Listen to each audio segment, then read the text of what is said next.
that. The big myth about the HSE when it was established was that it was going to replace the old health board system.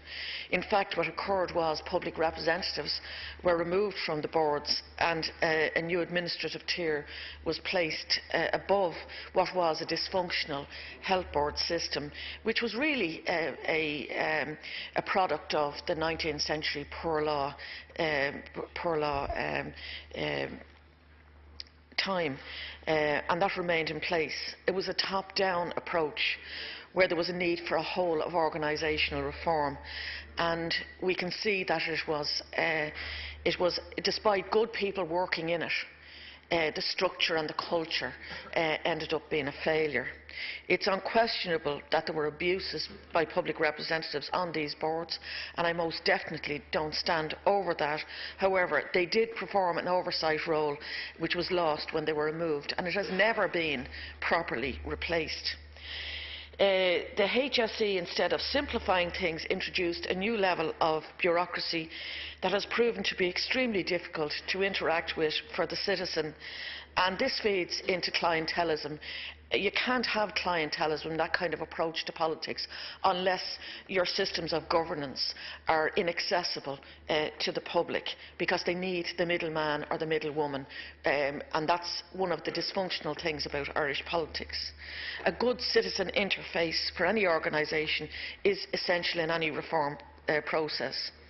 But it has to be underpinned by the services being there. A website is now the front window or the shop window of any service, and I challenge anyone to make sense of the HSE's website. A website is a mirror image of the organisation that it's underpinned by. The processes, the culture, the services can all be seen, and to me it looks like chaos. To me it looks like an organisation that's inwardly focused and process driven. And it's a tall order to expect the change proposed in this legislation to replace the board with a new director to deliver the kind of change that's needed. This was the approach, Minister, that was taken with local government, where directors of service were introduced. But it didn't change the culture, because what was underpinned by it wasn't changed. And there's much more substantial reform required. But we need to see a whole, I mean, I know this might be done on an incremental basis, but we need to see what the overall blueprint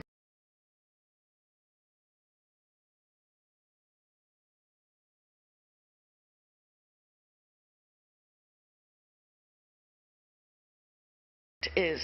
And the people who work within the system and the citizens have, a right to expect that. The HSE was also a very useful vehicle for ministers in the past, where they could blame another organisation. It was a kind of Teflon.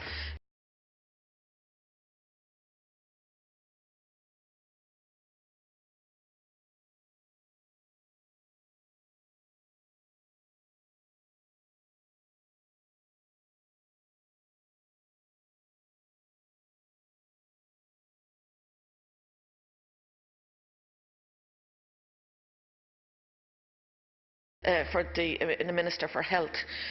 Also, parliamentary questions often took a ridiculously long time to answer, and there's still a difficulty with accountability.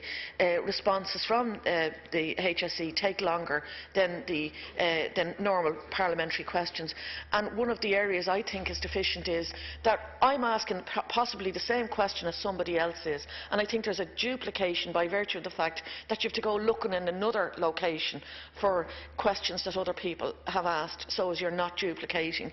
And I think that there's efficiencies that could be got there in terms of accountability and a simpler approach to actually seeing what's happening. I know the changes in the bill are intended to change that, but it will require a change in both structure and the organisational culture to achieve it.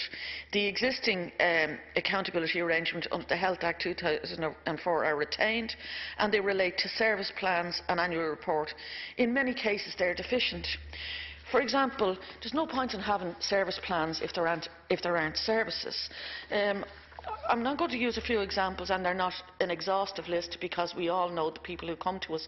And I wish, when people criticise politicians for being in their constituency on occasions, maybe once a week or twice a week or whatever, and we're being accused of out there filling potholes, I wish it was only potholes that we were attending to. But the issues are much more complex, and we can see the failures in the system. I had a family with a 12-year-old ready to go into secondary school, 2 years waiting for tonsillectomy. She's on the waiting list for the last 2.5 years, missing school, on antibiotics, not the kind of management that you would want, and not well, and losing weight. She's 2 years on the waiting list for Tala. Her parents looked for her to be, they've no private health insurance. Her parents looked for her to be moved to another hospital, because even if she was on a list, she was on a list for the actual procedure, she might end up being able to get something through the treatment purchase fund. But when she was referred to Crumlin, this was the outcome that, thank you for your referral to the ENT department. Currently the outpatient's waiting time for 2 years for a routine ENT appointment, and they refused her referral. We're busy talking about building hospitals and building a children's hospital, and is needed. But while we're waiting for that, we're seeing the failures, and that child has been failed. There's no point in having service plans unless there are services behind those service plans. So let's look at real reform that impacts on people.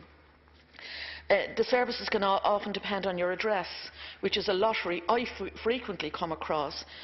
In many cases it affects children, children that are provided with essential service such as occupational therapy. Again, I pick an example. Unfortunately, it's only an example. The paediatric occupational therapy service was developed in Kildare West, Wicklow, in 2009.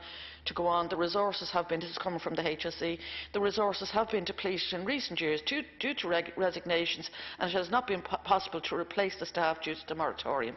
Now, in many cases, this is penny rich and pound foolish, because what's going to happen is a child will miss out on the developmental opportunities that would be given by occupational therapy, and we will pick up the tab later on by way of disability payments on all of the rest of it. This is just downright stupid. And as I say, it can very much depend where you are in the country. If you were maybe in another part of the country, that simply wouldn't be occurring. And I don't see whether a new directorship is going to make that different. Are they going to shift people from maybe Cork to Louth, or from Galway to Kildare?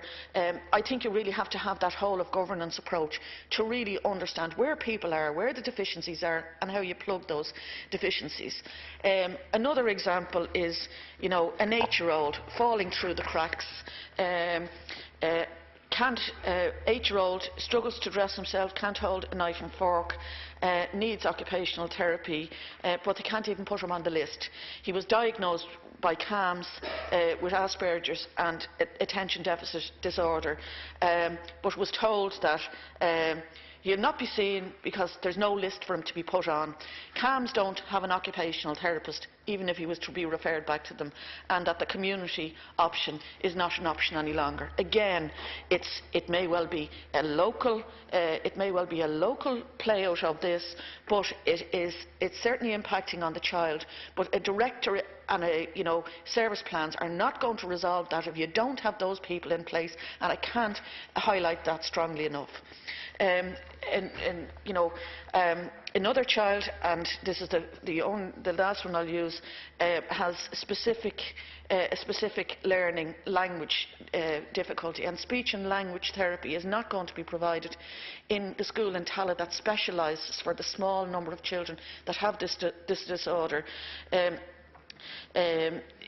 He has both, he's emotionally impacted in this, but he's also impacted in terms of his educational prospects. And the particular service, when it's provided, a child is taken out and given intensive occupational therapy for 2 years, and then they go back into mainstream school, and the experience of children that have gone through that route is really, really good.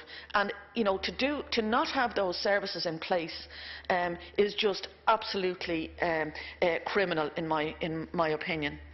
I've come across several children with that need behavioural therapies, and I've had parents come into me and say, my big fear is my child, if they don't get this, they're displaying violent tendencies, you know, at primary school level, you know, obviously have some difficulties, need behavioural therapies to modify the behaviour, and the parents have come into me and said, my child is going to end up in prison. Now, this is the failure that we talk about when we look at the past and we complain about the kind of Ireland of the past. This is the Ireland of now. And these are people I'm coming across, and I don't suppose Kildare is a whole lot different to other parts of the country. It may well be that there is a more deficient service by virtue of the fact that you know, we had a very rapidly developed population profile in recent years, and the services didn't catch up with it, and we're now struggling with that because people are being